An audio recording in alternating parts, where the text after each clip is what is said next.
Welcome to Get Up in the Cool, old-time music with Cameron DeWitt and friends. This week's friend is Becky Hill. Becky is a percussive dancer, so this episode is great in its audio-only form, but it's even better if you watch the video, which is available on YouTube and Get Up in the Cool's Facebook page. We recorded this at Clifftop in the Long Point String Band tent. Thank you so much, Long Point String Band, for hosting us. This episode is brought to you in part by Brooks Banjos, and in a way, the last half dozen or so episodes have been as well, because I had Brooks Maston set up my banjo before my Michigan trip. Some of my more discerning listeners have probably noticed that my banjo sounds a little floppy and buzzy when I'm recording outside at festivals. Last year at Clifftop, I even had to capo the first fret for an episode because my banjo sounded so bad. I've been asking banjo makers and players for years what to do about this, and I'm not going to name any names, but they all gave me terrible advice. I finally took my banjo to Brooks, and he immediately diagnosed and fixed the problem. That, coupled with some banjo maintenance advice he gave me during our interview, is why this year's Clifftop recordings all sound great. No flop, no buzz. Brooks has 20 years of experience making and repairing banjos and replicating vintage banjo hardware, all with raw lumber and brass stock. He's taken apart just about every kind of open back banjo, so he knows what makes them tick. I love my banjo, but it was made by a big old factory, and the setup problems it had are honestly inexcusable.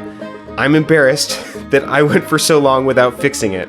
Brooks Banjos, on the other hand, is a one-person shop. His banjos aren't hurried in large batches. They're made one by one with a master's precision, and when I say master, we're talking 10,000 hours. For elegance through simplicity and reasonable prices, discounts available for performing musicians, get a Brooks Banjo. Visit brooksbanjos.com or follow the link in the show notes on your podcast app.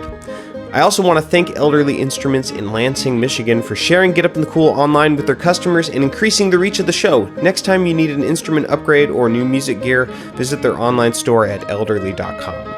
I'm really excited to play the 3rd annual Kauai Old Time Gathering this November. Y'all should come if you can make it.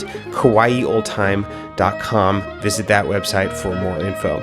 Stick around after the interview and I'll tell you how you can keep up with this week's guest. But first, here's my interview and jam with Becky Hill. Enjoy.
read your face. Becky Hill, welcome to Get Up in the Cool. Hello. I'll let you get your chair there. Yeah. There we go. Thanks for giving part of your already structured cliff top. You are paid to be here this week.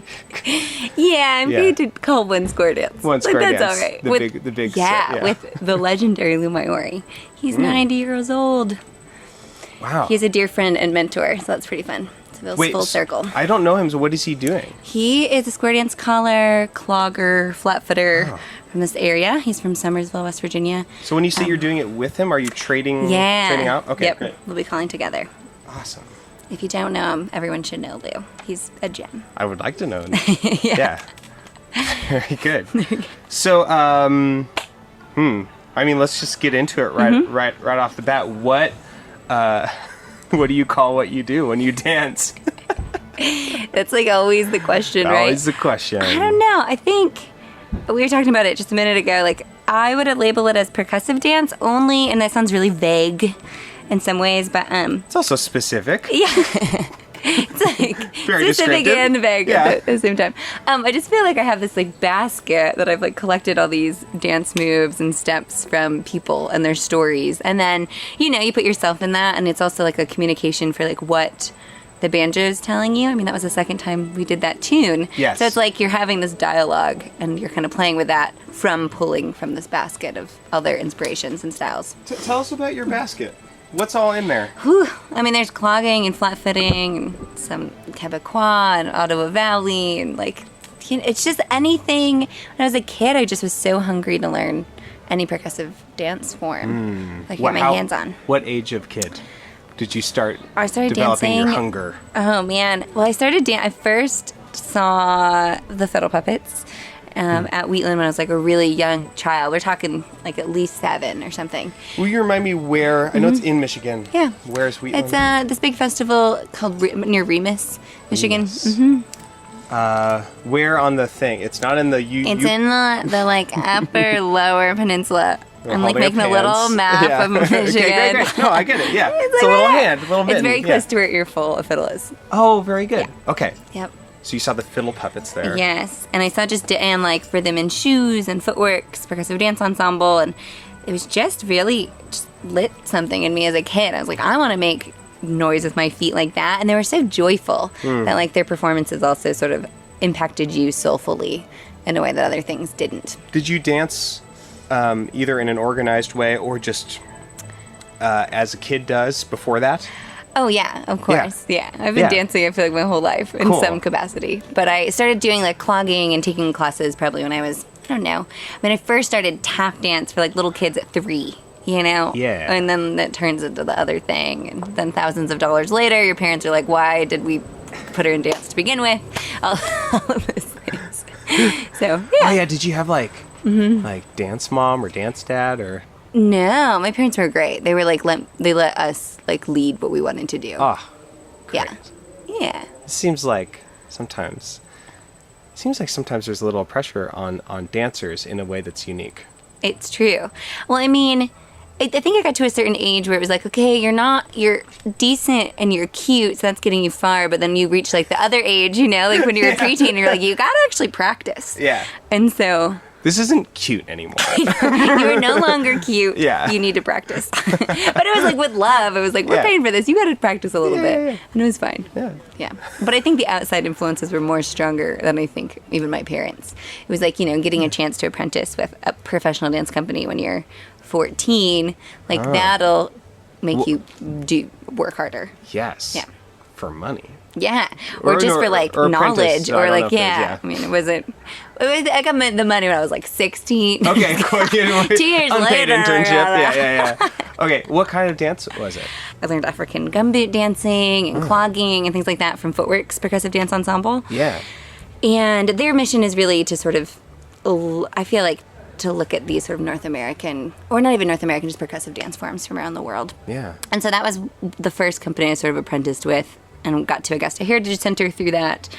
And then when I was a little bit older, I was like 16 and 17, I worked with Rhythm and Shoes Dance Company in Dayton, Ohio. And she is more of her original choreography that is melting the pot between like tap and clogging and those kind of things. So you have, that sounds like a lot of experience doing choreographed dancing. When did you start doing improvised dancing? I just couldn't help it. You just always have. Yeah, exactly. Great. And I think it's been interesting, to look at sometimes if you're improvising, you feel like you fall into different bass steps or, there's just like your voice doesn't just stay in one way. So it's like what I practice on my own will like slip into my improv, and it's just this sort of morphing. I feel like if you watched, I think that's the whole goal, is that you keep evolving if you keep working on it. Yeah. I first heard about you and saw you last year at the Flatfoot contest here at Clifftop. And I remember I saw in our age bracket. How big is it? It's like the biggest one, the biggest age bracket, right? Probably. Isn't it like something like that? Isn't it like 18 to 60 or something? It's huge. It's very large. Yeah. But I remember being impressed by a lot of people in that.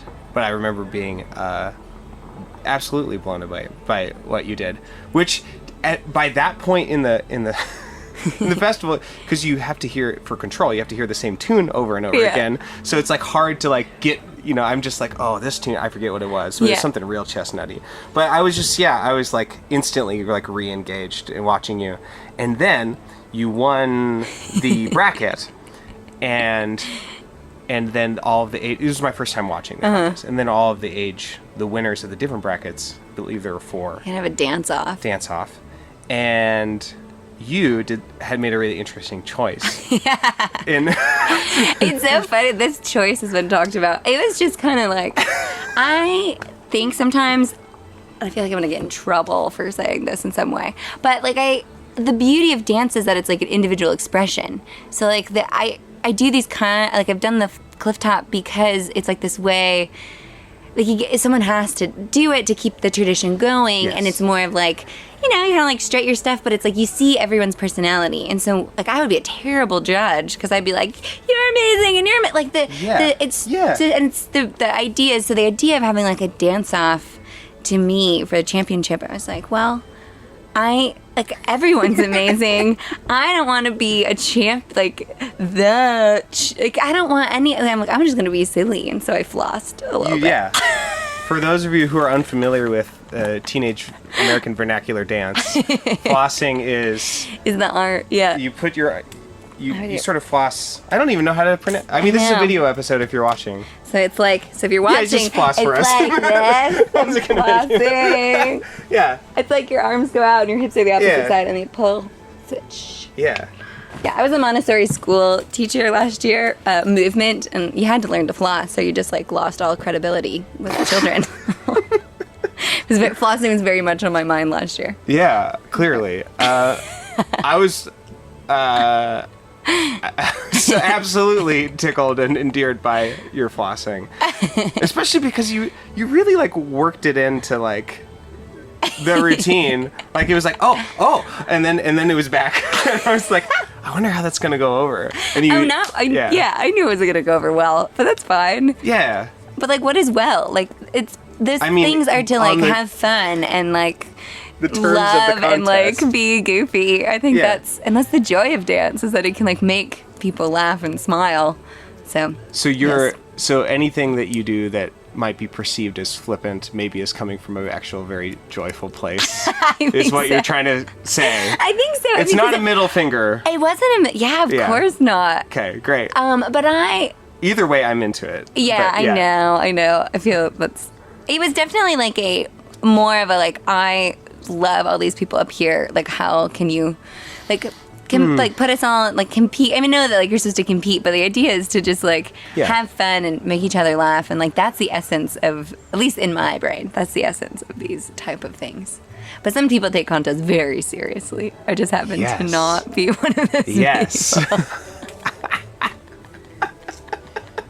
I'm like, the more fun we can have together. Yeah. Breaking rules. Sorry. Breaking all the rules. Yeah. Shall we? Should we do another one? Tune? Yeah, which one are we going to do? Well, it'll be easiest for me if we did Bonaparte next. I know it's kind of similar to what we just did. Oh, but it's fun. Who cares? Okay. Yeah, and Bonaparte comes from this, like, I learned it from Jesse Mills, but comes from he learned it from Ron Mullinex from Harmon, West Virginia. It just kind of reminds me of, like, the mountains over there. So, I don't know. Yeah. So, we couldn't corner Ron of, like, who he got it from. You know, the game of tradition. Yes. The specific version. We don't know. Thanks, Ron. Thanks, Ron. This is Bonaparte crossing the Alps? Yeah. Is that the name? Okay, cool. He was such an inspiring guy, apparently. Yeah, he made this too. Yeah. Shout out to Bonaparte if you're listening.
Oh, I didn't mean to do that chord at the end. That's It was a great chord. It was a great chord. Yay! Oh my goodness. So, along the lines of identity and dance, has it ever... I mean, you don't live in Michigan anymore. No, I don't. Where do you live now? Well, as of tomorrow, I'll be starting my MFA program at University of Maryland in Brentwood. Oh. So I'm like right in the middle of moving. Great. And I came to Cliff Top in the middle of that. Yeah. Good idea. Does that make sense, right? So, Yeah. there's a lot of conversation these days about, ownership in cultures, who gets to do what, and things like that. And I was wondering if you could speak to learning how to do Appalachian percussive dance and what that's been like as someone not from Appalachia. Has that ever been a source of conflict between in yourself or in others, or I think like when I started learning Appalachian like clogging and flat footing, I was so young that it was like sort of hard to like I didn't even know you know what I mean? Like you didn't even know that you were like learning. Like I knew that it was connected to the mountains, but like I didn't know that I was learning this like sacred thing in a sense, you know? Because I had learned it at these folk festivals. You're just doing what the adults are telling you to do. Yeah, exactly. And then as I got older, I ended up moving to, I grew up in south of Grand Rapids in Michigan, and then ended up moving down to Elkins, West Virginia, which is in Randolph County. It's about 2.5 hours from here. And I had the opportunity, though, to work with this folklorist, Jerry Milnes, like pretty intimately. And doing that, made me just see this area and this region like so different for like all of its beauty and it's pain. And then you sort of like start realizing like, oh, I'm doing this dance tradition from here. Yeah. We start like just having another eye on like what it is you're doing. And so I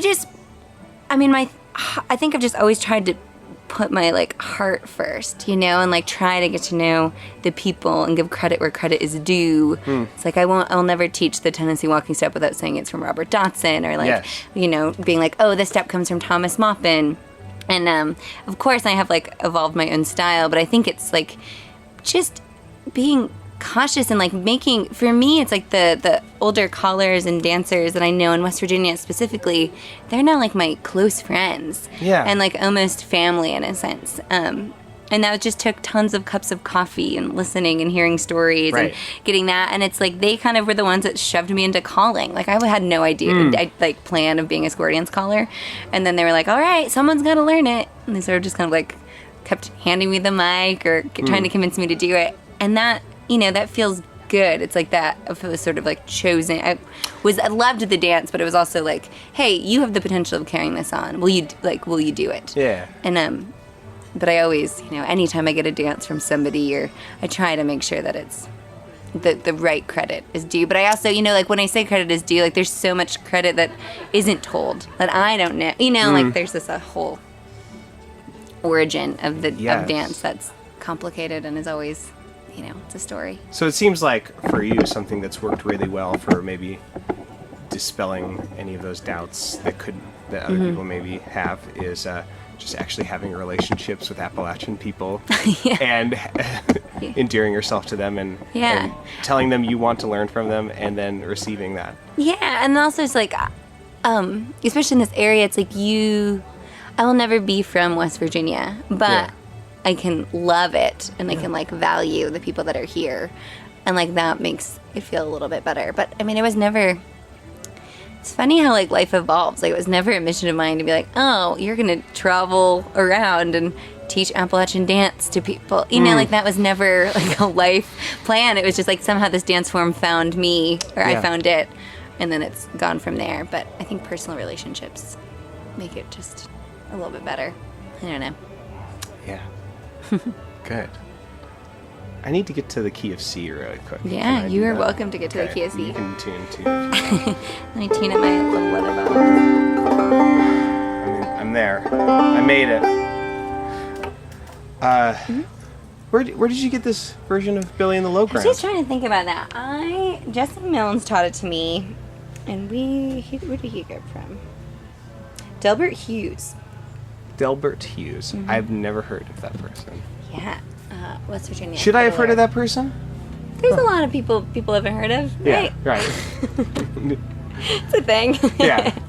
Yeah, is he like a ubiquitous player that like everyone knows about but me? That's what I'm asking. Yeah, no. He would be like collected through like the Augusta archives. Okay. Those kind of things. Cool. Well.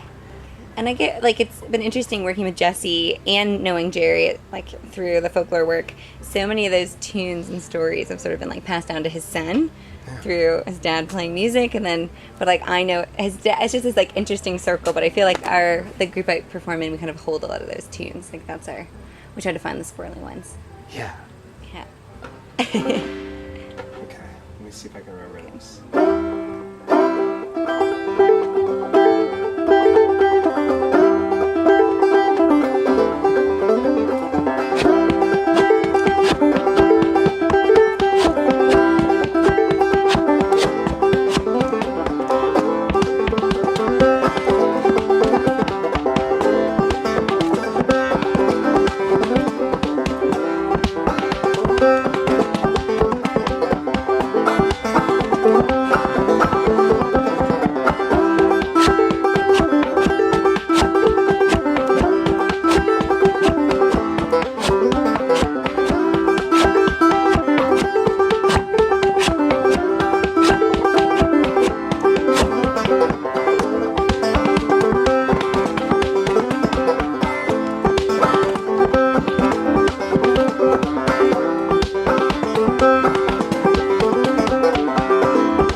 Did I read your eyebrows right? It was great. It was like, and I got excited. I saw him, and then I was like, oh, that's probably the wrong cue. Yeah, so funny. Oh boy. Okay. You play instruments as well? A little bit. A little bit. How much? How much a little bit? I mean, if you're living in West Virginia for any extended period of time, just gotta start. like you're just gonna start. Yeah. So I was like learned from Jerry Milnes, and I play clawhammer banjo, and I just kind of play tunes like for myself a lot of the time. Just kind of tinker around on it. It's like an instrument that's so lovely to like hold in your hands and feel it. I agree. It's great. It's just a great instrument. Yeah. Yeah. And then I play a little guitar, but I think that came from just like singing and wanting to sing more and that kind of stuff. Yeah. I often wonder, I did some musical theater in, I'm gesticulating with my water bottle. I did some musical theater. I just... Ready? Let's do it. Okay. So and in high school and in college, and I had to learn how to tap for 42nd Street. I had to learn how to tap. Heavy quotes. Oh, yeah. I have a 42nd Street story, but go on. Oh, great. I want to hear it. Good. So I did 42nd Street, and I was Bert Berry, a very little character. Anyway, I remember as like a trained musician at that point, I've been playing for a few years, classical piano, but I remember trying to learn from this choreographer. And just being like, this language is so different, and like, and also I feel like just the way you're thinking about it is so profoundly different. Like I was just like, I don't know where beat one is, and I don't know how to ask you where beat one is. Like those kind of questions. And she's trying to teach us time steps. Yeah. And like, I was just like so out of my depth culturally, and like the way I was just like, can you transcribe it for me? You know, like I just didn't know what to do. So I've often thought that maybe the way dancers interact with music is a little different. And I'm wondering if you can confirm that or correct that for yourself. And if so, has learning an instrument changed the way you think about playing? All right, dancing. And then tell me your 42nd Street story. One thing that's interesting for me is just like a side note is like I love improv in terms of percussive dance. Like a lot of what we're doing is like playing off each other and improv. And sometimes I'll have like on a couple of these tunes, I'm like, oh, these are like the sort of parameters I'm giving myself for this tune. Like, okay, like lay back on the A part so that like the banjo can really shine through. Like on that last one, I kind of am like, I'm just gonna hold this, and I almost think of it. I mean, it's a percussion instrument, right? Your feet. So I try to think about it that way. But it's interesting because while playing banjo, like improv is so hard for me. And I'm curious if like one day and I can like, mess around with like writing tunes, but in terms of like playing a tune with you, I would be like, I like want to learn the choreography, right? Like I'm like, this is the tune. This is where so my you hand... would play it the same way every time? Almost every time. I think like, and I know it's probably just because I haven't played it as much as I've danced, but that is like an interesting thing to me is that like improvisation on the banjo is like harder. Is it because there are the pitches are more strict when you have...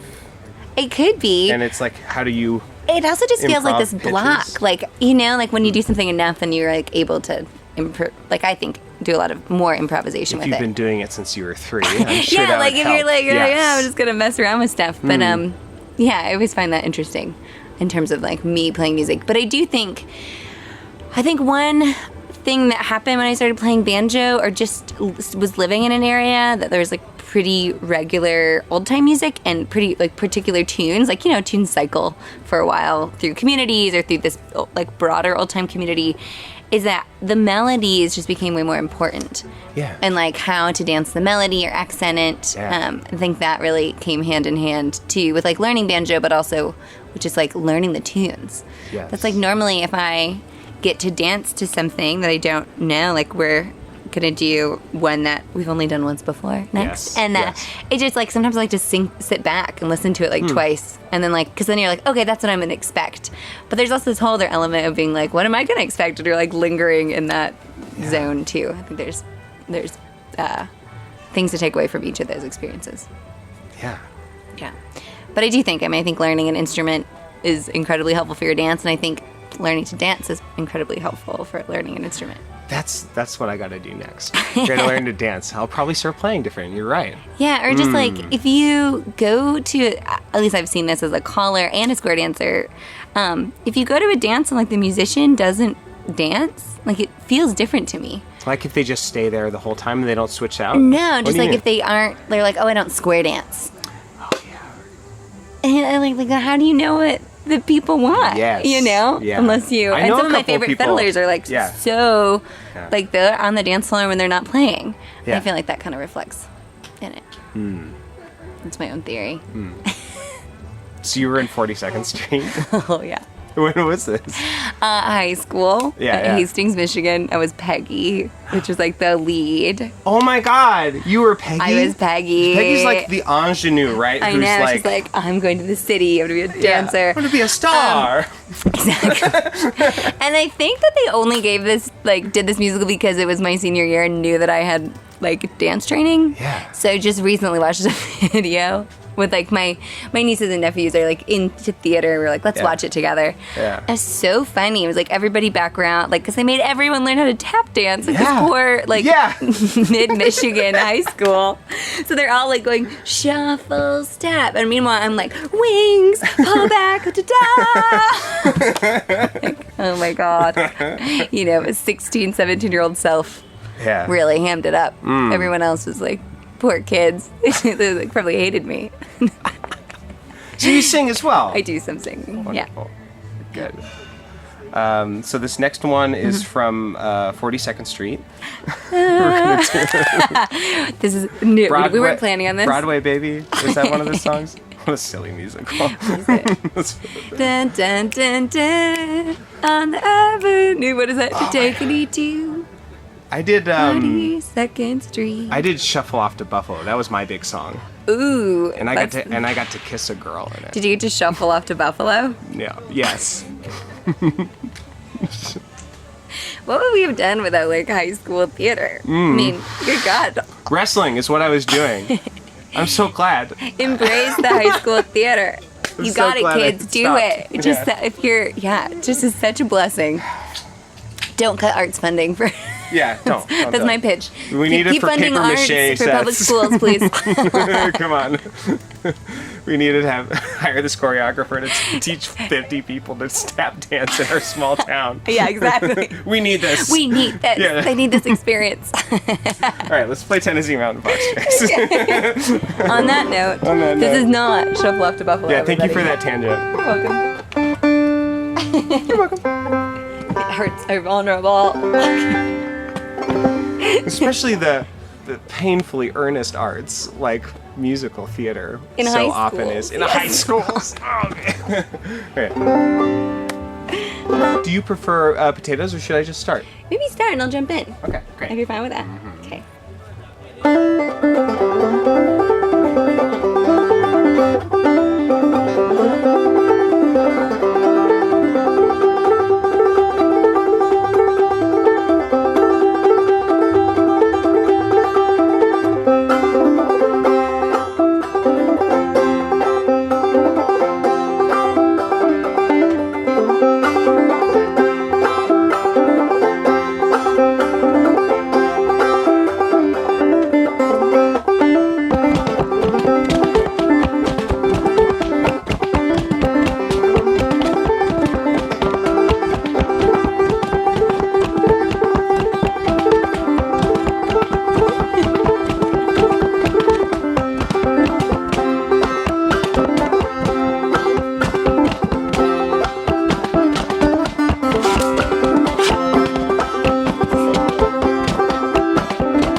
That's fine. That's the perfect one.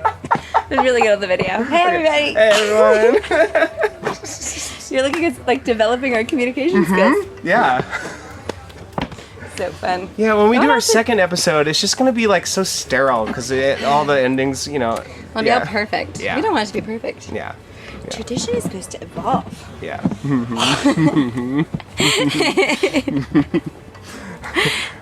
Let me get up to A real quick. Let me plug your stuff.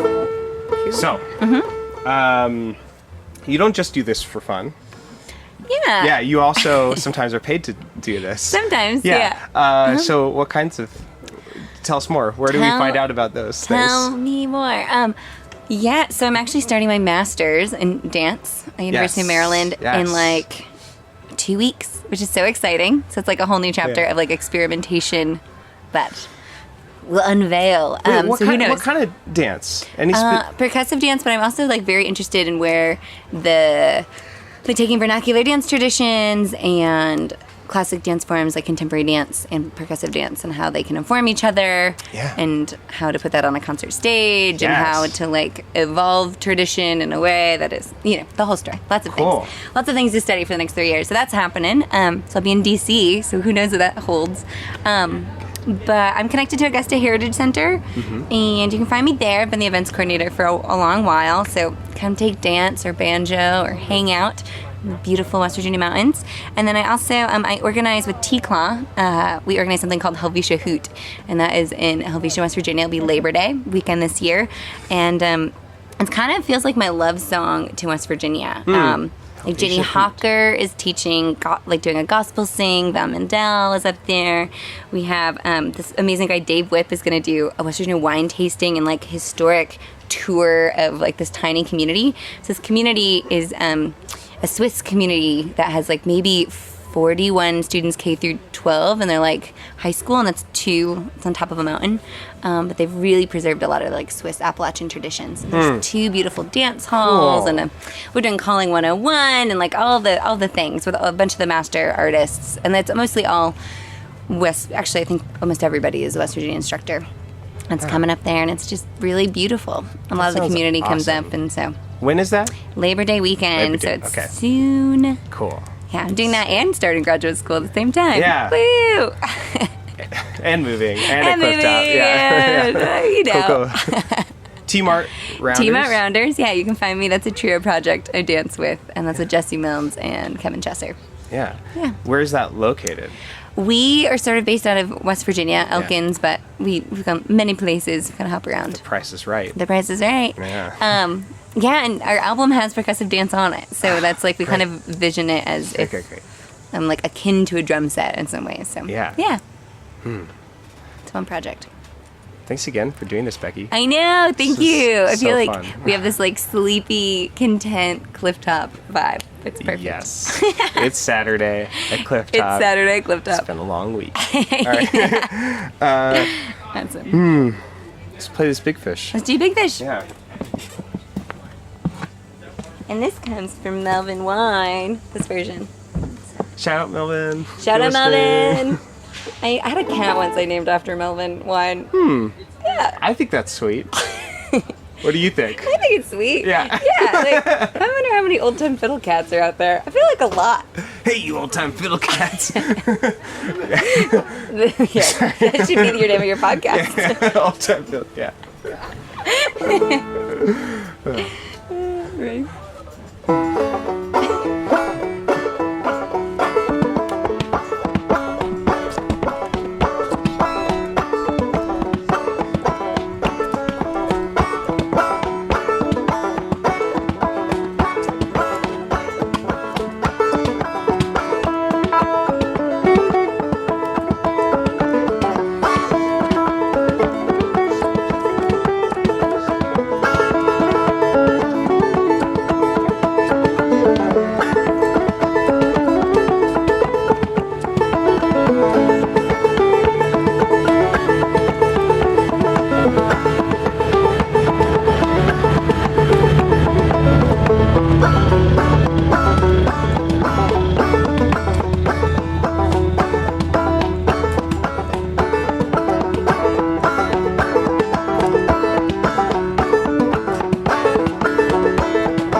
enough. I'm doing this great. If you're in or near West Virginia and interested in old-time music and dance, check out the Helvetia Hoot this Labor Day for workshops in flat footing, square dance calling, old-time music, foodways, harmony singing, and more.